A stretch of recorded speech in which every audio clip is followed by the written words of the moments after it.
தமிழ்நாடு அரசு ஊழியர்களுக்கான தீபாவளி போனஸ் அறிவிப்பு இன்னும் சில நாட்களில் எதிர்பார்க்கப்படுகிறது.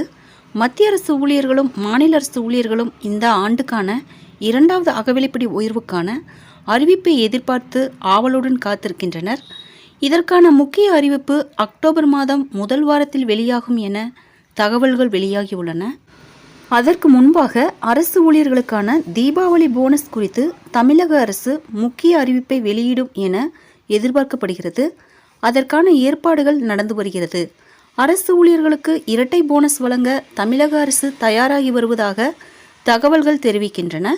அகவிலைப்படி உயர்வு மற்றும் தீபாவளி போனஸ் ஆகிய 2 பரிசுகள் குறித்த முக்கிய தகவல்களை தீபாவளிக்கு முன் தமிழக அரசு வெளியிடும் என்ற எதிர்பார்ப்பில் அரசு ஊழியர்கள் உள்ளனர். இதற்கு தேவையான அனைத்து பணிகளும் ஒருபுறம் நடந்து வருகிறது. அவ்வாறு அறிவிப்பு வெளியானால் அது சிறப்பான தீபாவளி பரிசாக இருக்கும். அகவிலைப்படி மற்றும் தீபாவளி போனஸ் உயர்வு தொடர்பான அனைத்து வகையான ஆவணங்கள் மற்றும் தகவல்களை அதிகாரிகள் தயாரித்து வருகின்றனர். முதல்வர் மு.க. ஸ்டாலின் ஒப்புதல் வழங்கிய பிறகு இதற்கான அதிகாரப்பூர்வ அறிவிப்பு வெளியாகும். நண்பர்களே, மத்திய மாநில அரசு செய்திகளை உடனுக்குடன் தெரிந்து கொள்ள என்னுடைய ஜெனிடா சர்ச் சேனலை சப்ஸ்கிரைப் பண்ணுங்கள். நன்றி.